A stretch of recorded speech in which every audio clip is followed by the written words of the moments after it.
shop. See how many people hop on.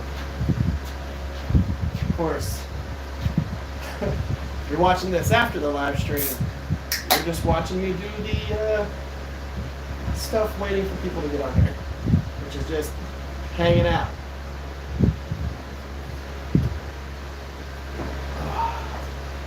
So we'll see how many people get on here. There's one. Alright. So, for people who are watching this after the live stream went live, what's up, Kevin? We are going to be talking about anvil and anvil bases today. I get a lot of questions. Well, one of the videos is watched all the time. Oh, okay, we just went from like 1 to 16, so that's awesome. How you doing?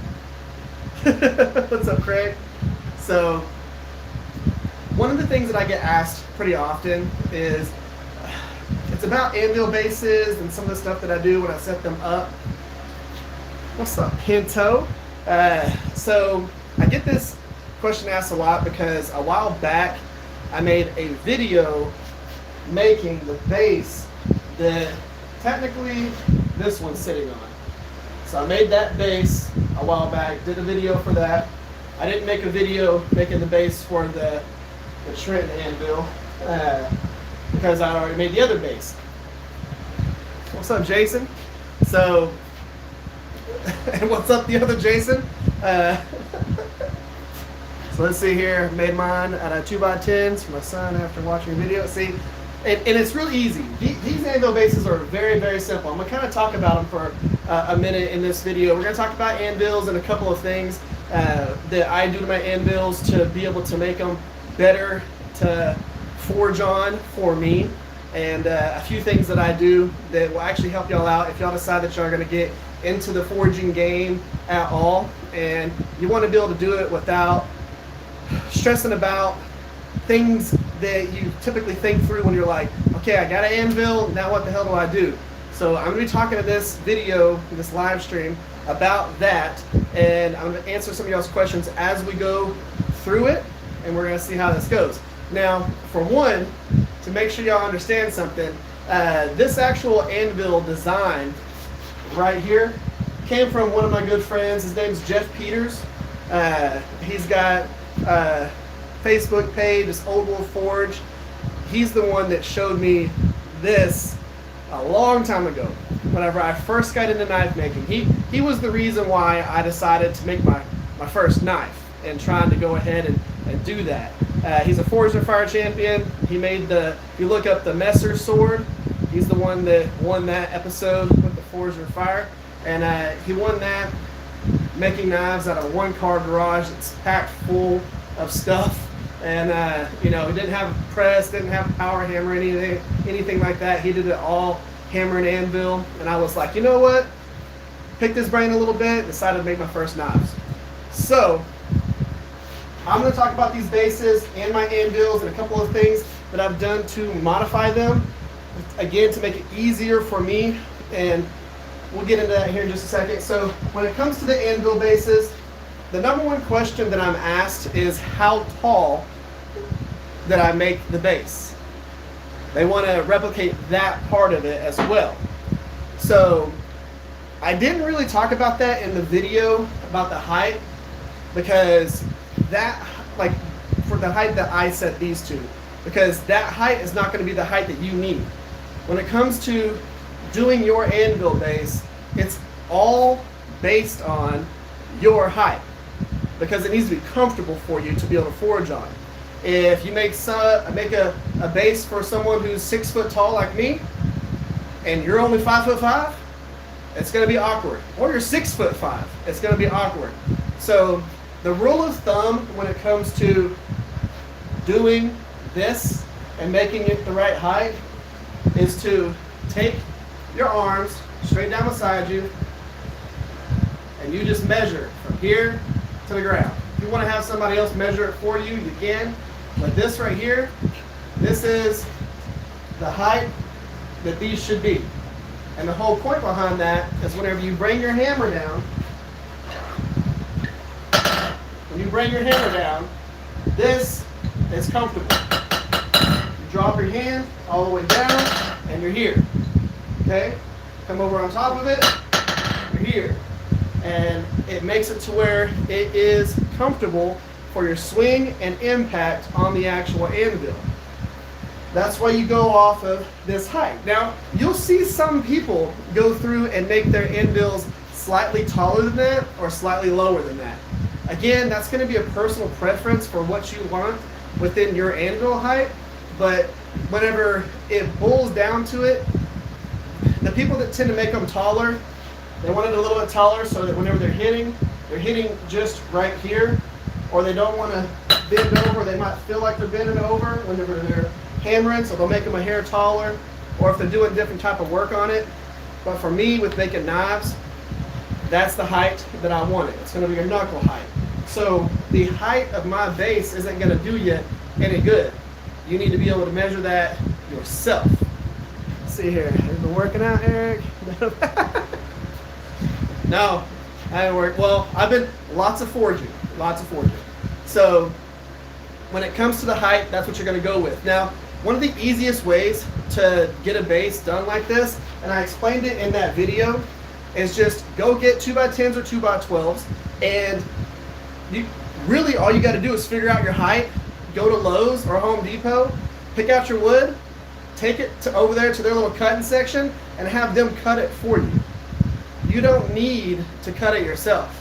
You can go ahead and have them rip them all down to the right height, and then you can stack it up, put it in your car if you don't have a truck, and haul it home. You're not needing to bring home a long 2x12 that's however many feet long. All you got to do is have them cut it, and then you screw it together. That's one of the best parts about this. It's super easy. I didn't cut these. I let the guys at Lowe's cut all of that for me, so I didn't have to screw with it, didn't have to mess with the sawdust, and it made it easy. So when it comes to those, all they are is just screwed together. I put some banding on the sides so that my hammers stay in there, and then I put wheels on them. A lot of people ask me, why don't I kind of mount them to the floor so they won't move whenever I'm forging? This is not a big shop. It is a good sized shop. It's a lot bigger than what I had. It's like 4 times bigger than what I had. But I need to be able to roll these anvils out of the way in order to be able to, and yeah, it's actually just the regular temperature outside was 112. So you can imagine how hot it is in the shop even with that fan. So yeah, it's ridiculous. We got 112 I think today and tomorrow in this town, so it's gonna be ridiculous. So dang, Jason, 106 DFW, you got that cool weather. Must be nice.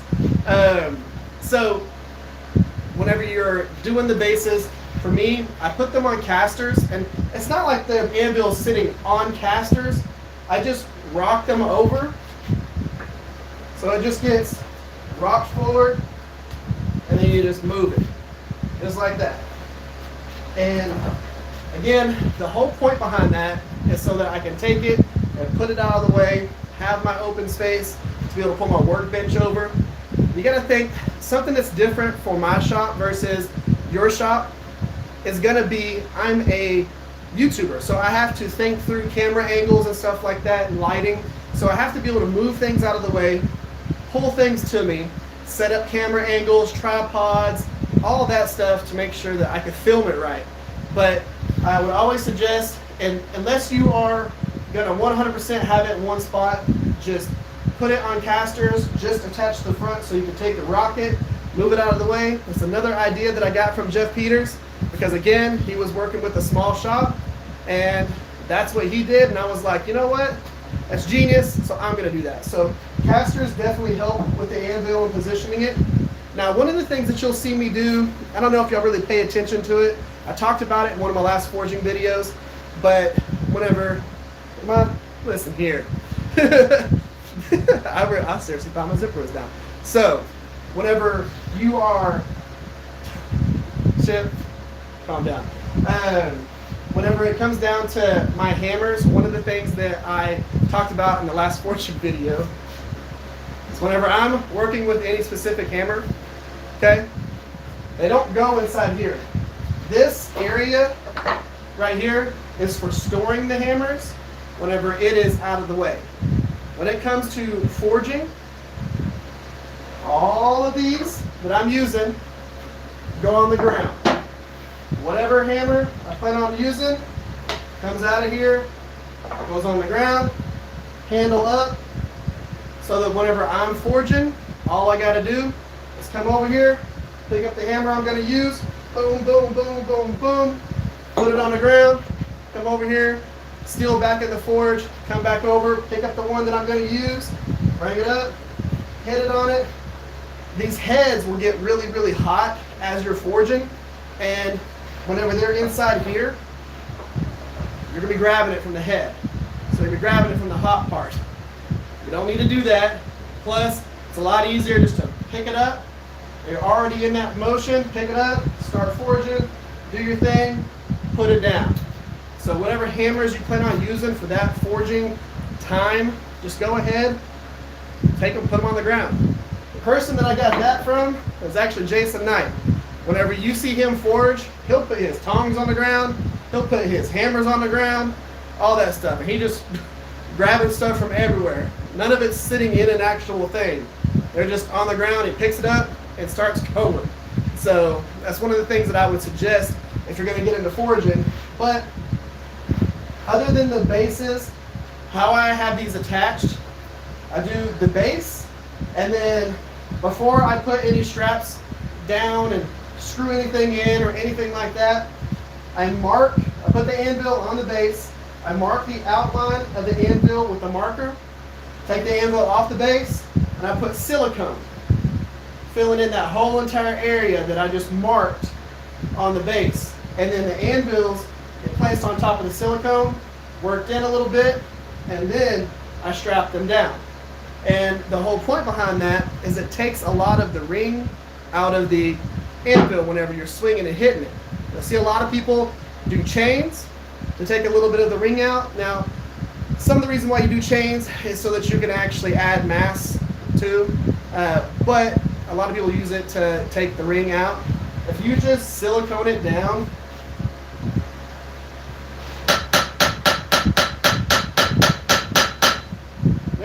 you're not ringing. There's none of that's going ting, ting, ting. It's just super easy. All you gotta do is just silicone it. It'll make your life a lot easier, so you're not having to go and buy a ton of chain to put around your anvil to try and kill the ring or anything like that. So silicone the base, and to be real, I don't even need the straps on there. It would stay exactly where it's at just with the silicone. It wouldn't move, wouldn't budge. The straps are there just for, I've got to tilt it and move it. If I wasn't having to tilt it, I could just leave the silicone and call it good. So whenever I am working with the anvils, you get a lot of people who will buy the anvil and then clean it up, call it good. For me, anvils do specific jobs in my shop. This one right here, I use it to actually move a lot of material. I use this one to flatten and straighten a lot of material because it's nice and smooth and flat. But this one has a few different things that this one doesn't. For one, it's got a very usable horn. It's narrow, comes to a point. This is very broad, not as usable. When it comes to this anvil right here, I've got my edges rounded to different size of rounding, I guess you could say. You'll see 1/4 of an inch round. This one's about 1/8 of an inch right here. This right here, this round that's on here, right next to my hardy hole right here, is the same as my straight beam hammer. Y'all seen me do this if you watch me forge integral bolsters. I took and ground this down and smoothed it out just for integral bolsters. So this whole area is just for that. Don't be afraid to modify your anvil, okay? It's your anvil, it's your tool. Make it work for however you need it to work, okay? When it comes to the anvil, You're going to hit it. It's just going to happen. Don't worry about it if you hit your anvil. If you put a little ding in it or something like that, you can eventually flatten some of that out as you're forging material, but it's just going to be inevitable. Don't think that you broke your anvil because you hit your anvil. Just keep forging, keep doing your thing. When it comes to the difference between this anvil and this anvil, of course, this one is like 100 years old, and this one is like a year old. But whenever you're using one like this, you're going to figure out which part of the anvil lets you move material the fastest. You could forge on the back section here. So you could forge on this back section here if you want to. But I'll tell you right now, if you're forging in this center section, you're going to get all that pressure, all that force down into your steel.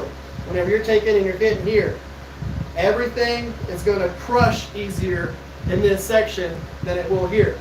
Whenever you see me planish and stuff like that, a lot of time I'll planish in this area, or I'll planish right here, not right here.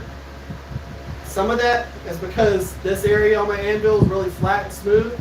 Some of it's because whenever I'm planishing, I'm not trying to move material, I'm just trying to flatten material. So think through when you're using your anvil. I know a lot of knife makers, they use this section and that's it. If they have Hardy tools, they use the Hardy holes for the Hardy tools. But most knife makers use this section. Me personally, I use the step down because this step down is the width of my hand. So whenever I make a fist, that section is the width of it. So if I'm trying to go through and forge the belly of a handle, I can use this section right here to forge different sections of the handle to make the index finger choil, the pinky choil in that handle. This section I can use for that. When it comes to, let's move this back a little bit more. When it comes to the horn, not many people in videos do you see them actually use the horn of their anvil. Okay? This right here is going to be one of the most useful tools on your anvil. A horn this big, not super useful, but you can still use it for what I'm about to say. A horn like this is going to put in a lot of work. If you're trying to stretch out material, so let's say you're trying to make a 4-inch bar 6 inches or 7 inches, you're going to come in with your rounding hammer. You can do it with your straight if you want to, but rounding hammer, and you're going to put your steel on here, and every single time you hit, it's going to pinch that section. So it's going to pinch and move the steel out. And you're going to move it down, pinch, move the steel out. If you've ever seen somebody use a press with dies that are round, that whenever it squeezes, you can see the bar get longer every single time, and then they come back and they flatten that back out, and they just stretch the bar from this to this. That's all you're doing with your horn and your rounding hammer.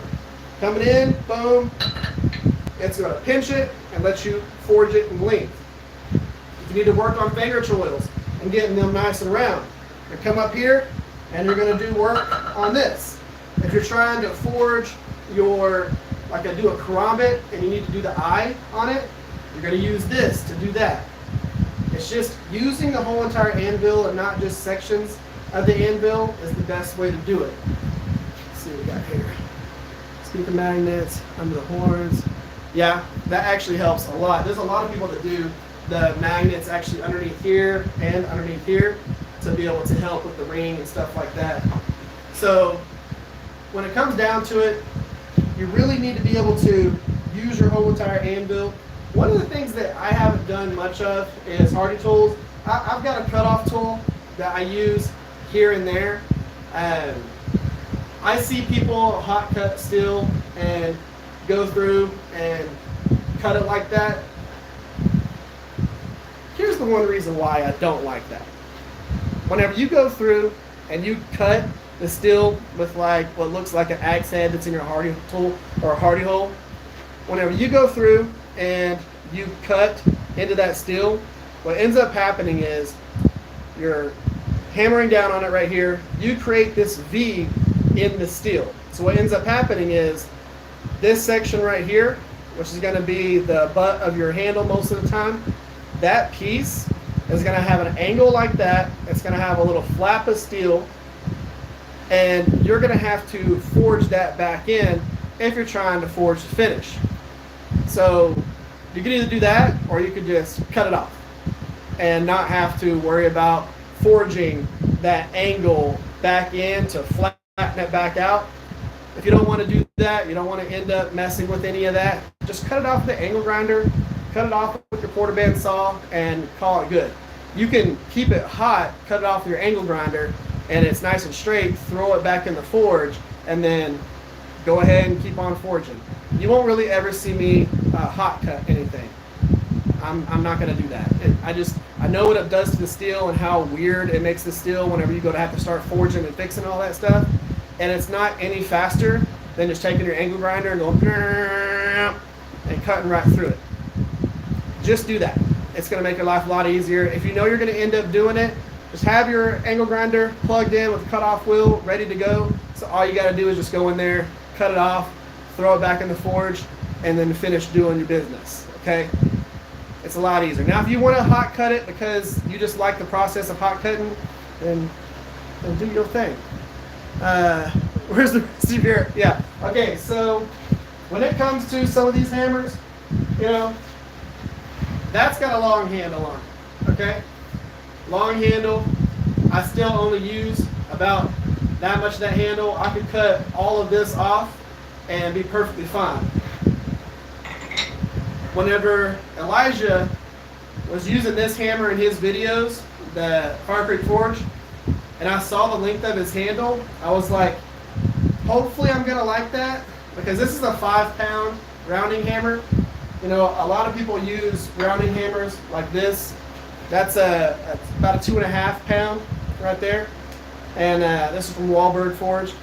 So this is my first rounding hammer I ever had that was made by a blacksmith. Now, a lot of people use that size. It's like 2.5 pounds. This is 5, and it's beefy, and it moves a lot of material. And I was worried, how am I supposed to use this 5-pound hammer? Because there's sledgehammers that are 5 pounds, and you know, you got a big old handle whenever you're using those. And I'm thinking, how in the world am I supposed to swing that short little stubby handle and be able to control it? Well, once you do it enough, swinging this, you can swing this as long as you want, as long as you are comfortable with it. You can do it. Just build up your muscles and you'll be fine. But this right here, love this hammer. Whenever he was like talking about it in his video, he was saying, you know what, just use a 5-pound hammer and call it good. You'll get used to it. And I was like, sure, we'll see how that goes. And then I got used to it. Now I'm telling you, if you want to move material fast, you get a 5-pound rounding hammer and you get used to it. Your body will just do what it needs to do. And it is awesome. You got one too, Randy? Yeah. I mean, it's a fantastic hammer. One of my favorite hammers that there are. Of course, this one right here. This was made by John Norwood. Absolutely awesome hammer.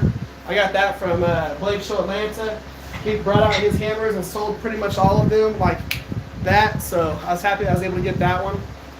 This one, again, I had ordered and he shipped it to me. And he's watched a few of my videos. He gets to see me swing this thing and have a blast with it. And I love this. But again, back to the anvils. If y'all want to get into blacksmithing, it is not necessary to get this. You don't need one of these vintage anvils. It's kind of a flex for a lot of people that you have a vintage anvil versus that. But I've got plenty of fellow knife makers that make amazing knives on these Ocasio Vivor anvils right here. I've made plenty of knives on that. It works amazingly. I use it all the time. So I know for a fact that it's a good anvil. But this right here, I absolutely love this. And it's the heritage behind it and stuff like that. But you don't need to go and buy $1,000 anvil. You don't need to do it. Spend a few $100s. These are on sale all the time on Vevor. Or you can go to Harbor Freight and get one of their new little red anvils that they have. I would not suggest that you buy that Harbor Freight anvil. I use it as a holder for my cutoff tool and my flattener. That's what that does. That collects dust. Makes a good home for spiders. That's about it. So that right there, it has an absolutely unusable horn. It is horrible. The new anvils they have at Harbor Freight are pretty good. That anvil is absolutely awesome. This anvil is amazing. This is a Trenton Ajax 170 pounder, and I have forged a lot of knives on it, but it's not necessary. Okay. There are a few anvils that are really good for knife making. If you go on, I don't know if it's NC Knife and Tool, can't remember exactly which one it is. It is basically a rectangle. It is this anvil. If you cut off this section, and you just had the center where all the mass is, it's just for knife making. It has no horn or anything like that. If you watch, I think they call it Black Knight Forge now. It used to be Bracken Blades. I think it's Black Knight Blades or Black Knight Forge. If you go check out that, you'll see them forge a lot of knives and stuff like that on that little anvil that they have, and it's absolutely awesome. I like these. I like having two because different uses and things like that. One of the biggest things that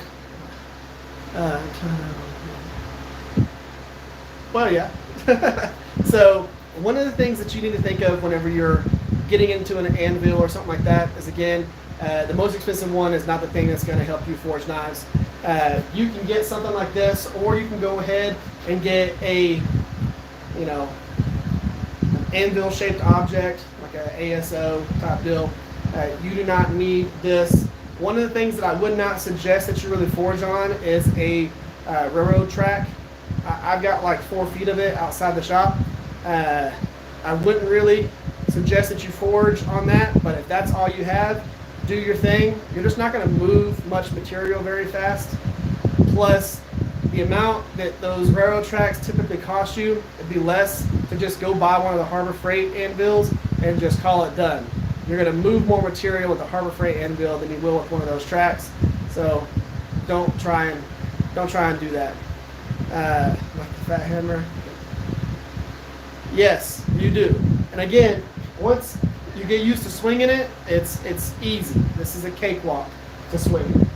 Now, one of the things that I want to work on, moving on through the end of this year, is I do want to do some Hardy tools.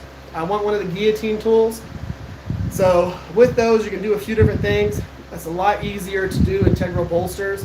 It's a lot easier to do the area where you're necking down the bolster into the tang whenever you have one of those tools. So I'm going to be making a guillotine tool that does a few different things, and that's one of my next tools that I want to actually make. I'm not going to buy one. I'm just going to make it. I've seen a lot of plans on how to make those, so I'm going to go ahead and do that. For one, I want y'all to be able to see it in a video because I want y'all to be able to recreate it and make it. So we are going to have a video come out that has me making a couple of those, so y'all will see that process. So we're going to have the guillotine tool. I also want a tool to make it to where I can do fullers by hand. So I'm going to set it up to where I have a Hardy tool that mirrors one of my cross pins, and I'm going to go through and I'm going to forge some fullers into knives whenever I do some of my brute to forge and my forge to finish knives. So you'll be able to see me actually make that, how I match it up, how it works, how I use it, so that if y'all want to try it, y'all can. So y'all are going to have a video for that too, because y'all seen me make plenty of knives. Y'all haven't seen me make many tools. Most of the tools that I make are for doing car stuff, I don't typically make a ton of tools for doing knife making. Of course, I do the whole forge stuff. Of course, I've made all of the stuff that you see right there and all of that. I weld things together literally all the time, so you're going to see a lot of welding.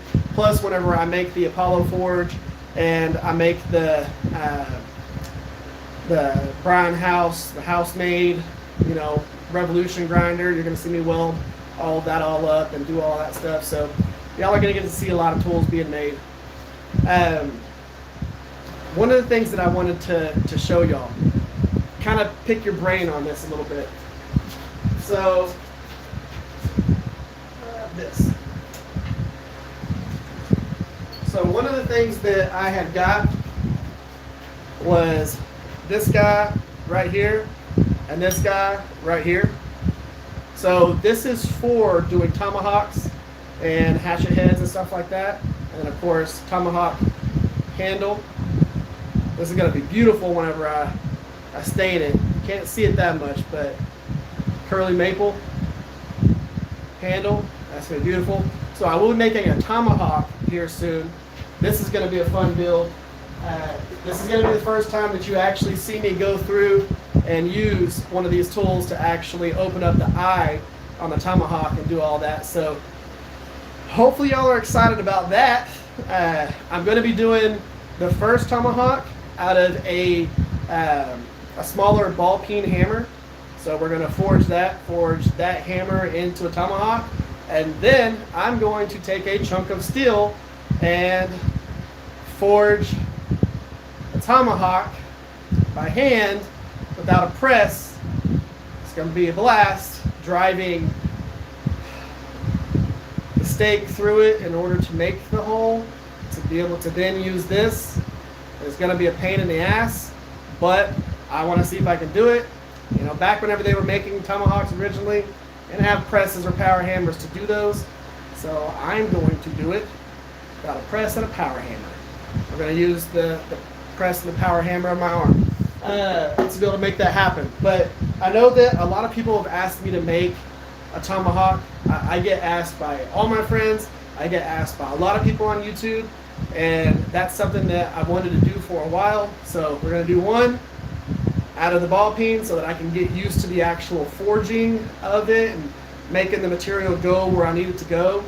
And then we're going to do one out of just a chunk of steel. So I think it's going to be fun. I think it's going to be a pretty cool process, and it's going to be something that y'all haven't ever seen me do. So yeah. Now I am going to wait for it to cool off a little bit before we get into that process, because before I put myself through forging, doing all that, we are going to let it cool down. One of the other things that I wanted to show y'all, and the 16 people and then the few people that are going to actually watch this later, I'm going to show y'all the prototype for the samurai build that I'm about to start messing with. Y'all ready for this? All right.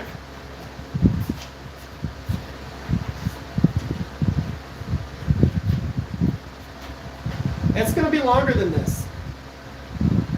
The center part is probably going to be about this long, but yeah, that's it. It's going to be something similar to a double-bladed naginata. It's going to be ridiculous. It's going to be huge. It's going to be a very, very, very large staff knife thing. As of right now, this is this long, but it's probably going to be closer to about this long when it's all said and done. And it's going to be ridiculous, and I'm going to do a lot of forging to make this happen. Even if it was just this, it would be ridiculously cool. And I almost did it like this. Almost did one of these to where the blade was pointed each direction. But the downside to this right here is if you're holding it like this, yes, this is cutting that way, but this is absolutely destroying your forearm. So not not a good idea. And if you accidentally do this, that cutting edge is going into your leg and all that. So yeah, that's not going to be a thing. But this right here, this will be. And y'all are the first ones seeing this. Now, of course, like I said, it's going to be longer than this. It's going to be ridiculous. And I'm going to do the whole Fruit Ninja thing that I do. Where I hang all the fruit from the tree, and then I go through and I slice it all and do all that stuff. So we're going to have all of that. But yeah, this was the rough draft. I wanted to make it out of wood so that I could actually go through and figure out which one I liked. This was the one that I liked, and I thought it was going to be really cool. I think it's going to be a blast to actually swing and do different things with. So that with the handle that's about that long. That way you can hold it, you know, and have a good grip on it with your hands spread apart if you need to. And we're going to see how that goes. So that right there is going to be ridiculous.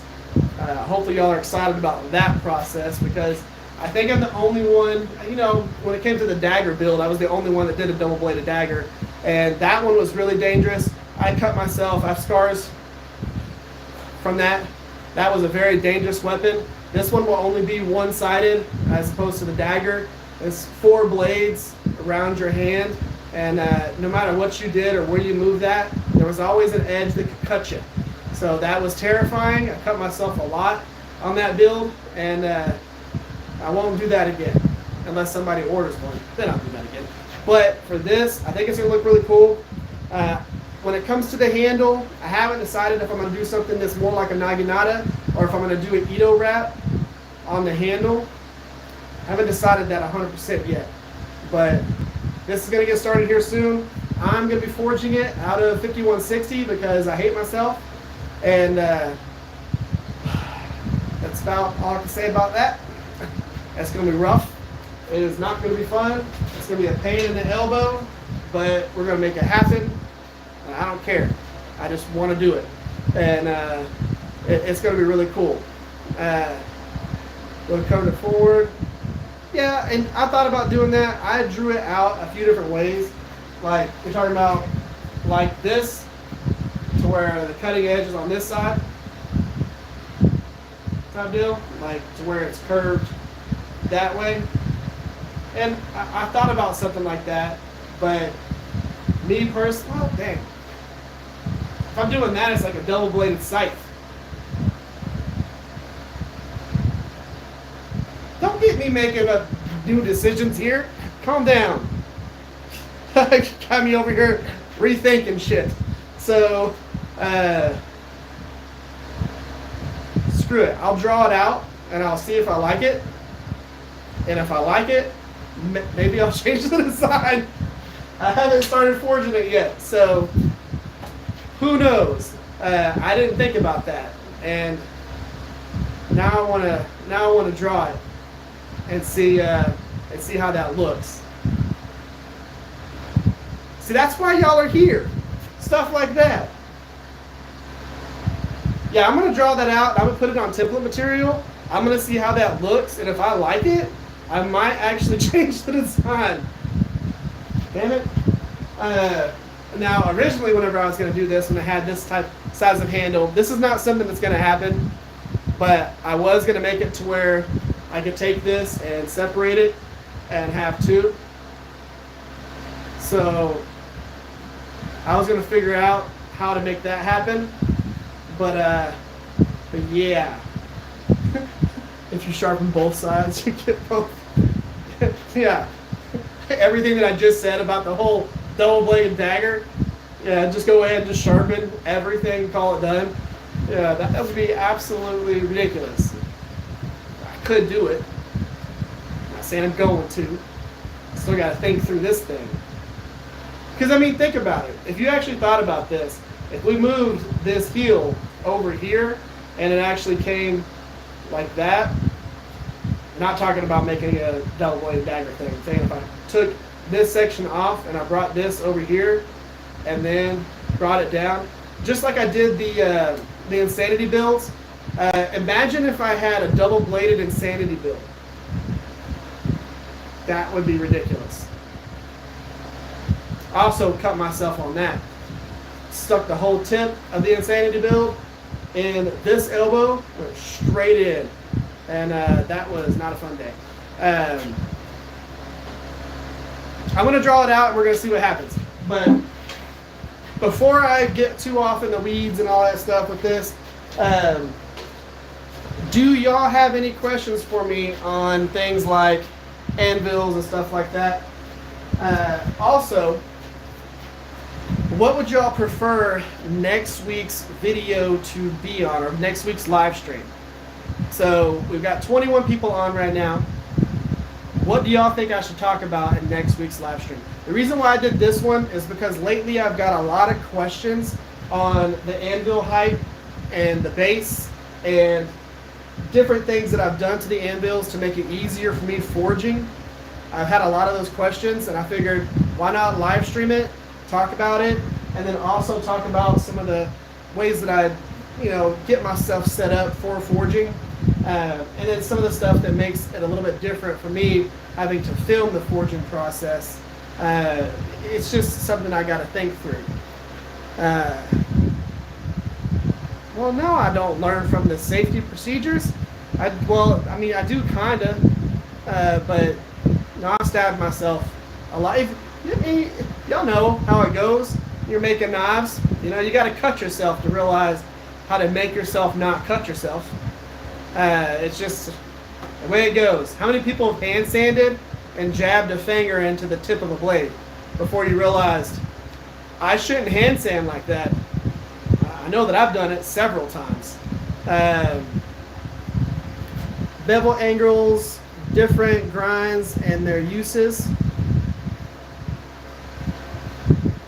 Well, you say don't sharpen before you hand sand, but I've sharpened them to zero edges. Or not sharpened them, but hand sanded them to zero edges. Whenever I did my Wakizashi build, that bad boy was razor sharp just from the hand sanding. You could shave yourself with it, do all that before I even did anything. All I technically needed to do whenever I was done sanding it was strop the blade, and it was done. It has no other bevel. It's just zero edge, stropped, done. The hard way, I'm going to use the push sticks. Push sticks are very helpful on the bandsaw. Do not cut your finger off with your bandsaw. A lot of people have had shop teachers with, like this, because they the fingers taken off because they ran it through a table saw or a bandsaw. That just happens. It's the way it goes. So I know you said bevel angles, different grinds, and their uses. I think that I can do something like that. Now, I did a video, the first live stream was me going through and showing you how to correct bevels, but I didn't explain some of the reasons behind the bevels. So that's actually a really good idea. And what I can do is I can bring some of the blades in and show you why I made certain decisions on it, because a lot of times whenever I'm showing you all the process of grinding the bevels, I'm not explaining why I'm putting that particular bevel on it. Now, one of the things that I don't do is I don't tell y'all the degree of the bevels and the degree of the actual cutting edges, because a lot of those are done by eye. I don't put them on a machine and use tools for all of that. I go off of what I know has worked in the past for those particular builds, and I'll try and explain that in that live stream. That's actually a really good topic, being able to explain certain things, why you shouldn't put a standy grind on a chef's knife, stuff like that. We'll go into that in depth. I'll also talk about the reasoning behind doing a concave and a convex grind, why you would use those, and all of that. So that will be a good one. We'll see how that goes. Let's see here. And yeah, live stream my mini split install. If it doesn't take that long, I might. Whenever I was talking to Dennis about his, and just watching his stuff and all that, It looked like it took him a while to install his. So I don't know. We'll see how that goes. How hard is it to reface an anvil? I can talk about that in a video as well. When it comes to refacing your anvil, you can do it a lot of different ways. I'll talk about it. I've got to actually put a little bit of work into this anvil right here, so I'll probably talk about that whenever I do it and then go from there.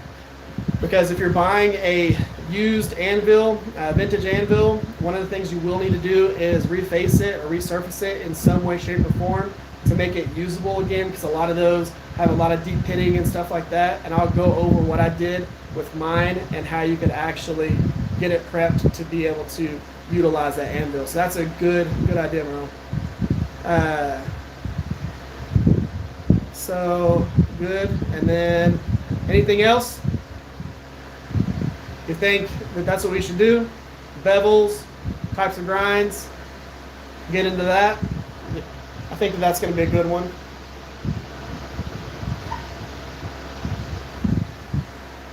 Build or buy tongs.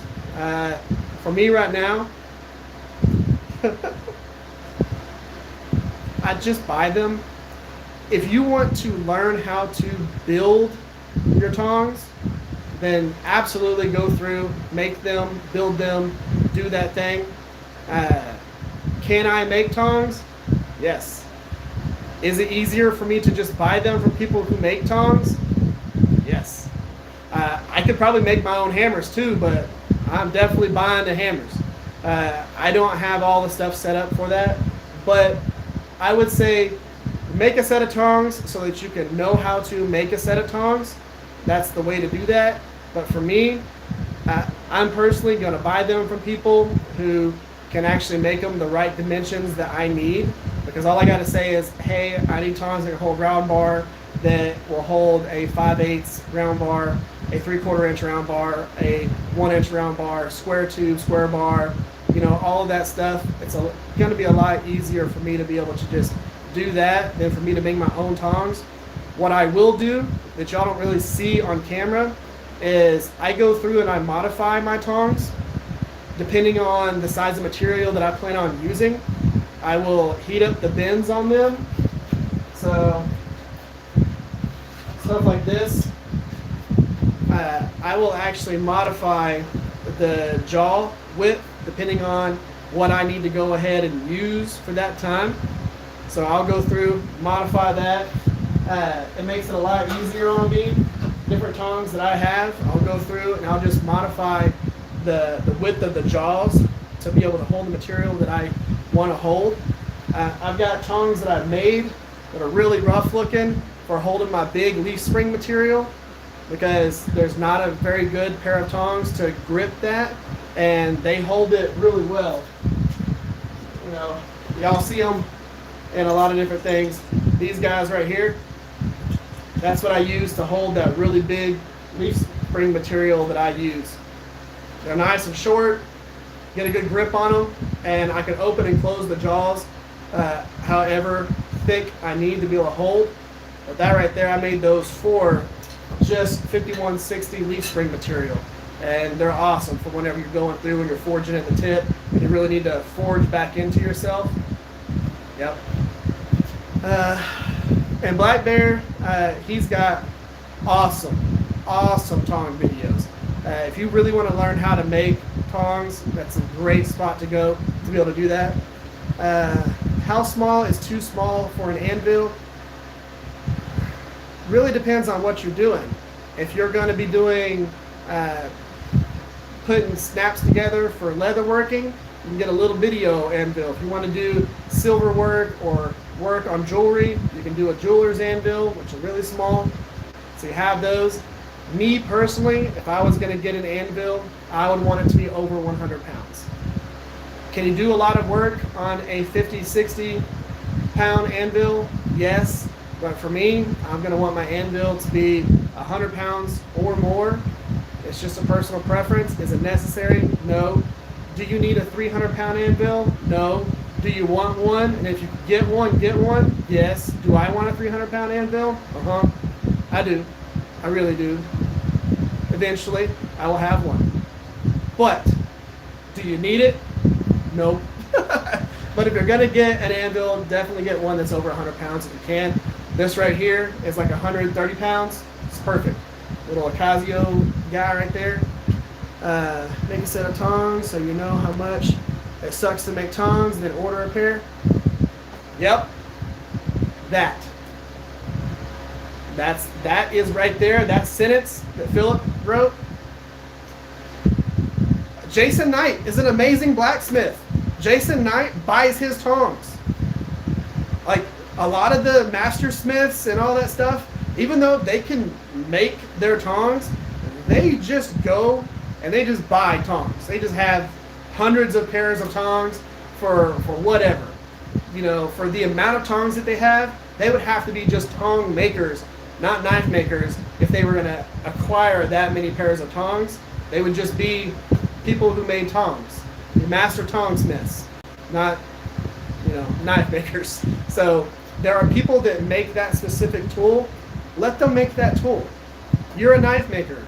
Make knives. If you want to make some hardy tools and stuff like that, make those things. But when it boils down to it, you know, we also got to bring up other makers, and that's one of the ways that we do it. How I support other makers, I buy their hammers, I buy their tongs, I buy the Revolution grinder. Could I make a Revolution grinder? Yeah, he would give me all the plans so that I could just get all the steel done and do all that stuff. Sure, but that's a fellow maker, and I want to support him and be able to do that. You know what I mean? It's all about being able to support your fellow makers so that they can continue to build and make stuff and, you know, make everything great, which is awesome. I got a new Harbor Freight anvil for 100. I'm hoping they release a larger version. Yeah, did you get the red one? Like the new one that they came out with? That anvil looks like actually a pretty good little anvil. Brian Projects Rock, Mad Scientist, absolutely. He's got some of the best video. You would think that he could just make movies. If y'all have ever watched a Brian House video, it is some of the best edited stuff that you will ever see. It is absolutely awesome. His camera setup that he has, he's got this like crazy tripod, like rig that has a full-blown TV. So whenever he's in here and he's grinding, he can just look up and he's on a big screen TV. Just, oh yeah, I am zoomed in exactly what needs to be zoomed in. And he's got like huge lights on it and then lights that lower from the ceiling and all that. I'm sitting over here, Walmart light. Yeah. But he's got absolutely awesome stuff. There you go. I got an 88-pound Vevor. Yep, works great. Those Vevor anvils are actually really nice, or some most likely made in a weird shop in China. I think that's about it. We'll be at 53 minutes. Any more questions before I go back into my house and cool off? The guy that takes everything to the next level. Yes, he absolutely does. He got a press, and then he made his own rolling rack for the press, and then he put like these cool spider web things that he like plasma cut with his crazy machines and everything like that in it, and now this thing looks absolutely crazy, and it was just all built to house his press and the hydraulics. He's the guy that takes everything and definitely makes it the next level. Brian's an awesome guy, and if you ever meet him in person, y'all will absolutely love him. He is just an amazing guy. If you were ever going to support another maker in this industry, Brian House is the guy you want to support. There's another guy, Kyle Daly, Jason Lee. You know, a lot of these guys that make different things and teach you different things within the knife making community are just absolutely awesome. I'm good friends with them, and I think they're amazing. They'll just sit there and shoot the shit with you the entire night, have a couple of beers, and just chill. And these are guys that make a lot of tools that we use in this particular trade. Love them. They're amazing guys. Let's see here. Well, thank y'all for being here. I know y'all are thanking me for doing this, but I'm thanking y'all for actually being a part of it and communicating. One of the best parts about these live streams is the fact that I can read y'all's comments and talk with y'all. The downside to doing the videos is I'm doing all of that and it's just me sitting in a shop by myself doing a thing. I really enjoy the live streams because I actually get to talk with people, communicate and conversate. And y'all help steer the direction for these videos and these live streams. So I really appreciate y'all for being here for that. Well, I'm happy that y'all learned stuff. And, you know, whenever I come out here, am I an expert in this field with every single thing that I do? No, but I'm willing to put in the effort to learn what I'm doing and bring y'all along with me on the journey so that y'all can learn with me. And I really feel like a lot of knife makers in the community should do that. And a lot of YouTubers that do make knives could take the time, do some of the stuff that I do. These videos don't hit millions of views. That's not what it's for. I'm here to try and educate as much as I can so that whenever I go to things like blade shows, I get to talk to all y'all guys that have tables there that learn some stuff from me, and I help create new knife makers. I love that. I love the teaching aspect. I love being able to have anybody learn anything from what I'm doing. I take a lot of joy in that, and I'm going to do this as long as I can and as long as y'all want to be here and hang out with me while I do it. So hopefully y'all get to learn a lot on the way while I'm doing my thing and learning as well. Guys, we're at 56 minutes, or technically about 57, and I think it's about time to call it. Thank y'all for being here. And let's see here, show us design, you settled. Oh, I'll show y'all. So next live stream, you'll get to see a full size of the actual thing that I'm going to be forging if I haven't started forging it yet. So make sure you come to the next live stream to be able to see exactly what that thing is going to look like. Yeah, she was actually out here a minute ago. And I'm very, very blessed to have the wife that I have. And she lets me do all of this, enjoy my backyard space and time, and really pushes me to actually continue to do this. And she's a lot of the, you know, she does a lot of the behind the scenes stuff with the YouTube channel. So she's absolutely awesome, and I'm very lucky to have been married to her for almost 20 years. I've been married for half of my life, and to an amazingly beautiful, awesome woman. So I got very lucky on that. And guys, I'm gonna go out here or go back in here, enjoy this AC. Y'all have an amazing day. Stay safe out there. I'll catch y'all next time. Be on the lookout for the handle video coming on Tuesday, because I think y'all are really gonna like the material I chose for that little mini cleaver. I think y'all are gonna like it a lot. It's beautiful. Oleg, he did some awesome stuff with this piece of wood and this block. I think y'all are really gonna like it. Jeff, thank you for being a member. If y'all haven't joined and become a member, do what Jeff did. Click the join at the bottom of my videos, become a member, and maybe we'll do some one-on-ones. Y'all have some fun. Catch y'all next time.